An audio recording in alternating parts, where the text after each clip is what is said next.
While Seven is eating his mush, let's do this week's Volvet review. So this is part 4 about navicular degeneration. Now again, due to the relationship with University of Tennessee, Knoxville that we've created through Seven, loving Seven, caring for Seven, we have decided to continue the knowledge. So I'm so thankful to Dr. Ursini and the whole team for continuing to share with us. So this is part 4, the final part about navicular degeneration, really going deeper into how to help horses and treat these horses. Thank you so much, Seven. So watch part 4 and then let me know in the comments what else you would like for Dr. Ursini and the team at University of Tennessee, Knoxville to deep dive into. Hey everybody, Dr. Tina Ursini again in the next episode of the Volvet Review, working again through navicular degeneration or navicular disease. So last time we had Jeremy Davis talk to us about a few of the different options of shoes.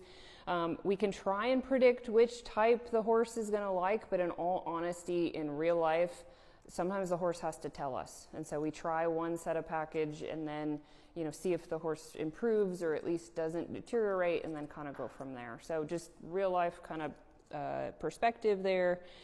The next part is now that we have a good therapeutic shoe on the horse, or mechanically what we think the horse wants, we do have to continue to try and prevent progression and try and get the inflammation down within the foot. So we can do that a variety of 2 ways. Systemic non-steroidals, something like a banamine or even firocoxib, those would be options for systemic use. The other thing is we can kind of treat the foot directly. And usually what we do is we actually inject the coffin joint or the distal interphalangeal joint with the corticosteroid, and it actually diffuses quite well to the navicular region. Some people are injecting the navicular bursa with corticosteroids. We can do that. Newest stuff out there, maybe that's not the best idea, but again, we don't really know what's best in these horses. So now that we kind of have the inflammation under control, prognosis, what does this horse's future look like as far as an athlete and as far as daily living? And that can be multifactorial, right? A lot of it depends on, is there concurrent deep digital flexor tendon problems? And most importantly, a lot of these horses with chronic disease, we talked about the radiographs where we get this roughened look on the back of the navicular bone, they can actually make an adhesion and this flexor tendon can get stuck right here to this navicular bursa. So obviously when that happens, that can be a very painful process, and every time that we try and move that horse or mobilize or exercise that horse, part of that adhesion breaks loose.